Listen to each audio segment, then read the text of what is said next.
વૃષ્ટિ, અમને બધાને આંખો છે, છતાં પણ ઘણીવાર અમે ભટકી જઈએ છીએ. અને તમે તો વગર આંખોએ પણ તમારો રસ્તો શોધી લીધો સિંગિંગની દુનિયા, કે મારે દુનિયામાં ક્યાં આગળ વધવાનું છે. તો અમારી જેવા જે ભટકેલા લોકો હોય એમને તમે શું મેસેજ આપવા માટે માગો છો? પહેલાં તો આપણી અંદર જે સ્કિલ હોય તેને આપણે બહાર લાવવી જોઈએ, કલા કૌશલ્ય તેને બહાર લાવવું જોઈએ અને દુનિયાની સામે ઉજાગર કરવું જોઈએ. અને પછી સમાજમાં તમારું નામ રોશન થાય એ રીતે આગળ વધવું જોઈએ. હા. તમે તમારા સંગીતની દુનિયાની અંદર ભજનો પણ ગાઓ છો, તો તમે ભજનને શા માટે સિલેક્ટ કર્યા? શું ભજન ગાવાથી ડાયરેક્ટ ભગવાનની સાથે તમારું કનેક્શન થાય? ભજન એમ તો મને ખૂબ પ્રિય છે અને મારું માનવું તો એવું જ છે કે ભજન ગાવાથી ભગવાન સાથે કનેક્શન થાય. જ્યારે પણ તમે ગાતા હો ત્યારે અનુભૂતિ કેવી હોય? આમ એકદમ અનુભૂતિ તો એકદમ આમ અલગ ઉર્જા ઉત્પન્ન થતી હોય શરીરમાં એવું લાગે, એમ ખૂબ જ મજા આવે ગાતા હોય. ડાયરેક્ટ કનેક્શન થઈ જાય ભગવાનની સાથે. 100%ની વાત છે. હવે એક તમારું કોઈ પણ મનપસંદ ગીત સંભળાવો. હા. હમણાં જ લાલો મૂવી આવ્યું છે તો એનું એક મારું મનપસંદ ગીત સંભળાવું? વાહ ભાઈ વાહ, ગાઓ. અત્યારનું સૌથી ટ્રેન્ડિંગ હે હમ, ને? હમ. જાલીને મનોરથ જીવતો, માલી રે માયાને જીવતો, અધીરો ને વ્યાકુળ થઈને પામે રે કશું નહીં જીવતું. હો માયા કેરી ચાદર ઓઢી પામે રે કશું નહીં જીવતું. અરે વાહ, ખૂબ સરસ, ખૂબ સરસ. તમે વૃષ્ટિ લિરિક્સ કઈ રીતે યાદ રાખો? યુટ્યુબમાં મોબાઈલમાં સાંભળીને લિરિક્સ યાદ રાખું છું. કે બધું જ તે મેમરીમાં કેપ્ચર કરવાનું, બધું જ સેવ કરવાનું, લિરિક્સ એ રીતેના બધા. Okay, done. પછી તમે અત્યારની જનરેશનની અંદર બધા જ લોકો સોશિયલ મીડિયા અને આ તે યુઝ કરતા હોય, તો તમે પણ કરો છો? હા, હું પણ કરું છું. હું મોબાઈલ પણ યુઝ કરું છું મારો. એને કઈ રીતે ઓપરેટ કરો? એમાં એક ટોકબેક કરીને આવે છે એટલે આપણે સેટિંગમાંથી થઈ જાય અને એને આપણે કોઈ પણ વસ્તુ મોબાઈલમાં ટચ કરીએ, કે ફોન છે, વોટ્સઅપ છે, ઇન્સ્ટાગ્રામ છે, તો એમાં બોલે કે આ વસ્તુ છે એમ. પછી અંદર અંદર તમે જાઓ તો તમને ખ્યાલ આવી જાય. ઓકે. પછી ટાઈપિંગ છે એ કરવાનું કે વોઇસ નહીં, ટાઈપિંગ કરવાની. Complete typing? Yes yes. Okay. Wow wow, good, great. તમારી અંદર છે ને જે આ સ્કિલ છે, અને તમારી અંદર સૌથી પહેલું મહત્વની વસ્તુ જે મેં ઓબ્ઝર્વ કરી હોય ને એ શું છે ખબર? કે હાર ન માનવી. કે આ દુનિયાની અંદર હું બધા જ લોકોની જેમ નોર્મલ છું અને મારે કોઈ દિવસ હાર નથી માનવાની, અને હું પણ આ દુનિયાને જીવી શકું છું. આ જે ઋતબો છે ને એ જીવનમાં તમને બહુ આગળ વધારશે. કારણ કે લોકોમાં છે ને આ એક જ નથી.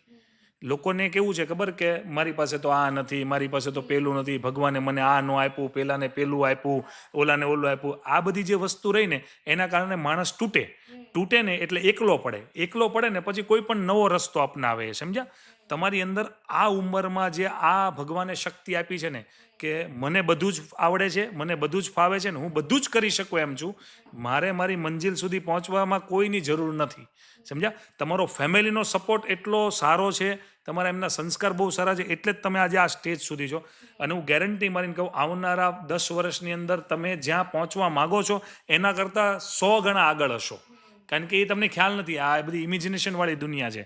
તમારી અંદર અમુક અમુક ગુણો બહુ સારા છે. તમે જ્યારે વૃષ્ટિ સ્ટેજ ઉપર જાઓ, તમે ઘણા બધા પ્રોગ્રામો કર્યા છે. તમે કીધું કે લગ્ન ગીતો છે, પછી કોઈ ડાયરામાં પ્રોગ્રામો કર્યા છે, પછી આ બધું તમે જ્યારે સ્ટેજ ઉપર હોવ અને પછી તમને શ્રોતાઓ હોય, જેમ કે નીચે જે ઓડિયન્સ છે, એ ઓડિયન્સ ખુશ છે કે ઉદાસ થાય છે, કે તમે કઈ રીતે ફીલ કરો એને?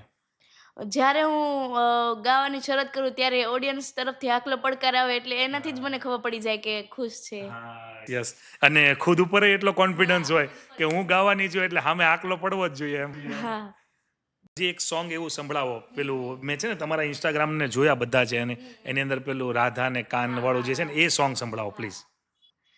હો રાધા ને કાન કરે વાત, આંખના ઈશારાથી વાત. રાધા ને કાન કરે વાત, આંખના ઈશારાથી વાત. રાધા પૂછે છે વળી, પ્રીત સમજાવ કાના. રાધા પૂછે છે વળી, પ્રીત સમજાવ કાના. કાનો કહે કે તારો સાથ, આંખના ઈશારાથી વા. ખૂબ સરસ, વાહ. તમારા માટે કૃષ્ણ એટલે શું? કૃષ્ણ તો એમ જોવા જઈએ ને તો એક પ્રેમનું પ્રતીક છે. અને કૃષ્ણ ભગવાન અર્જુનના સારથી બન્યા હતા જ્યારે મહાભારત થયું હતું ત્યારે. અને કૃષ્ણ લાલો મૂવીમાં પણ કૃષ્ણ ભગવાન આવે છે. તો તે પણ તેને માર્ગ બતાવે છે કે ખાલી કર્મ આપણે જ કરવાનું છે પણ માર્ગ ભગવાન બતાવશે. સારથી બનીને, જેમ કે મહાભારતની અંદર અર્જુનના સારથી બન્યા તો એને ખાલી રસ્તો બતાવ્યો, બાકી યુદ્ધ તો આપણે જાતે જ લડવાનું છે. તો આ દુનિયાની અંદર જેટલી પણ વસ્તુ તકલીફ છે આપણા માનવ જાતિને, તો એ જાતે જ યુદ્ધ લડવાનું છે. એમાં કૃષ્ણ ભગવાન નથી આવવા, એ ખાલી રસ્તો ચીંધીએ કે એમ કે ભાઈ અહીંયાથી અહીંયા જવાનું છે. અને કૃષ્ણ એટલે પ્રેમનું પ્રતીક. વાહ. વૃષ્ટિ, કયા એવા સિંગર હતા, કયા એવા સિંગર છે જેને પ્રભાવિત કર્યા તમને કે મારે આ લાઈન ઉપર જવું છે, સિંગિંગમાં જવું છે, એવું કંઈ છે કે? અ, હું જ્યારે નાની હતી ત્યારે ગરબાને એવું બહુ સાંભળતી. તો દિવાળી બેન ભીલને હું બહુ સાંભળતી. તો ત્યારથી મને એમ શોખ જાગ્યો. ઓકે, પછી પેરેન્ટ્સે કેવો સપોર્ટ કર્યો? પેરેન્ટ્સ મારા માતા પિતા પણ ખૂબ જ સપોર્ટ કરે છે. અત્યારે હું હાલમાં સંગીત શીખી રહી છું સંદીપ સર પાસે હાર્મોનિયમ મ્યુઝિક ક્લાસીસમાં. તો તેમાં પણ મારા માતા પિતા મને ખૂબ જ સપોર્ટ કરે છે. એ કઈ જગ્યા ઉપર આવ્યું ક્લાસીસ? બાપા સીતારામ ચોક. અહીંયા સુરતમાં યોગી ચોક પાસે. હા, ઓકે. હવે વૃષ્ટિ, તમે જે દિવાળીબેન ભીલનું કીધું, તો એમનામાં કયો એવો ગુણ હતો જે તમે અપનાવ્યો છે? મને એમનો અવાજ ખૂબ ગમે છે અને એ અવાજ મારી આત્મા સુધી જાય છે. જ્યારે પણ સાંભળો ત્યારે સીધો ટચ થાય. વાહ ભાઈ વાહ, ખૂબ સરસ વાત કીધી. ચલો, સંગીતનું તો સમજ્યા, પણ મેં તમારા ફાધર સાથે વાત કરી ત્યારે એમ કહેતા હતા કે એમને મિમિક્રી પણ બહુ મસ્ત આવડે છે. તો એ કઈ મિમિક્રી ને કઈ રીતે એમ? મને તારક મહેતા સિરિયલ બહુ ગમે છે. તો એ હું રોજ જોઉં છું. અને એમાં દયા ભાભીનું જે પાત્ર છે એની મને મિમિક્રી સારી રીતે આવડે. ઓહો, આવડે કમ્પ્લીટ? તો કોઈ એવો સીન કે જેનું, કારણ કે કેવું છે કે હું ને મારા વાઈફાઈ જ્યારે જમવા બેસીએ ને ત્યારે અમે તારક મહેતા કા ઉલ્ટા ચશ્મા જોઈએ છે. અને બહુ સરસ સિરિયલ કહેવાય ફેમિલી માટે. તો એમનો કોઈ એવી આવડે છે એપિસોડની કોઈ? એક બતાવો. अरे सुनते हो टप्पू के पापा? हाँ बोलो क्या है? वो आज सोसाइटी की सभी बहनें शॉपिंग पर जा रही है. हाँ तो क्या पैसे चाहिए? अरे नहीं, वो तो मेरे पास है. तो वो मैं ये पूछ रही थी कि आपके लिए कुछ लेके आऊं? कुछ फालतू खर्च करने की जरूरत नहीं है. मैं फालतू खर्च कर रही हूँ? अरे आप फालतू खर्च कर रहे हैं. मैंने कब फालतू खर्च किया? अरे वो जो आप पिछले साल आग बुझाने की मशीन लाए थे वो भी तो कहाँ काम में आई है. अरे नॉनसेंस, उसको काम में लाने के लिए क्या मैं घर में आग लगाऊं? અરે વાહ, તો એમ લાગે દયા ભાભી. બહુ મસ્ત. એટલે આ તમને એમ ગોડ ગિફ્ટ છે કે તમે લર્ન કર્યું કે ઓટોમેટિકલી આવડી જ ગયું? હું સિરિયલ જોતી પછી અમુક ડાયલોગ્સ હું જાતે બોલતી એનો અવાજ કાઢવાની કોશિશ કરતી. પછી મારા માતા પિતાએ કીધું આ તો સેમ દયા ભાભી જેવો અવાજ છે. ત્યારથી મને ખબર પડી. 100% રિયલ. બહુ મસ્ત છે, બહુ મસ્ત. બહુ બધી કળાઓ છે તમારી અંદર, બહુ સરસ. વૃષ્ટિ, તમારા મતે સફળતા એટલે ખાલી પૈસા કમાવા કે લોકોના દિલ પણ જીતવા? મારા મતે તો લોકોના દિલ જીતવા એવું છે સફળતા એટલે. સક્સેસનેસ એટલે આખી દુનિયાના દિલ જીતવા, અને તમને ઓળખતા હોય એ પ્રમાણે. યસ.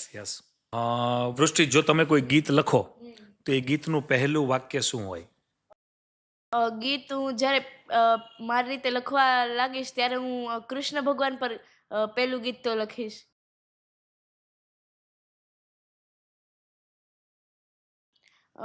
કૃષ્ણ ભગવાનના રૂપનું વર્ણન, મતલબ આખા ગીતની અંદર કૃષ્ણ ભગવાનના રૂપનું વર્ણન કરવાનું, તમારી નજરે દેખાતા કૃષ્ણ. અરે વાહ, ખૂબ સરસ. તમે ઈશ્વરને કયા નામે બોલાવો છો એક શબ્દમાં? હું ઈશ્વરને કૃષ્ણ ભગવાન. કૃષ્ણ એટલે કૃષ્ણ સદા સહાય તે. કૃષ્ણ સહાય તે, હા. વૃષ્ટિ, તમે જ્યારે સ્ટેજ ઉપર હોવ ત્યારે તમને સૌથી વધારે એનર્જી, સૌથી વધારે તાકાત ક્યાંથી મળે? તમે ફીલ કર્યો છે ને કે સમજો કે તમારું નામ લીધું અને પછી તમે સ્ટેજ ઉપર જાઓ છો, સ્ટેજ ઉપર જઈને જ્યારે તમે બેસો છો એટલે તમને એક એનર્જી, એક ઉર્જા મળતી હશે. એ સૌથી વધારે ક્યાંથી મળે? ઓડિયન્સ જે તમને તાળીઓના ગડગડાટથી કરે ત્યારે, કે ઈશ્વર કોઈ એવી શક્તિ આપે, કે તમને અંદરથી જ તેવું હોય કે નહીં મારે તો આજે આ ગાવાનું છે ને આ રીતે, તો ક્યાંથી મળે? હા, એમ તો હું ફૂલ કોન્ફિડન્સમાં હોય અને ઓડિયન્સ જ્યારે તાળી પાડે ત્યારે પણ મને એમ અલગ ઉર્જાનો અનુભવ થાય છે અને ઈશ્વર પણ શક્તિ આપે છે. કોઈ પણ ગીત હોય એને તમે સાંભળો તો સાંભળીને પછી એને યાદ રાખવામાં કેટલો ટાઈમ લાગે તમારા માટે? પહેલાં વાર લાગતી, પહેલાં ઘણીવાર ગીત સાંભળવું પડતું, હવે એમ ધીમે ધીમે એમ મેમરીમાં તરત કેપ્ચર થઈ જાય. યસ, હા, કારણ કે તમે આમ લાલો મૂવીનું હમણાં ગાયું એ તો હજુ હમણાં રિલીઝ જ થયું છે એમ. તમારું આગળનું સૌથી મોટું સપનું શું છે, એટલે કે સપનું?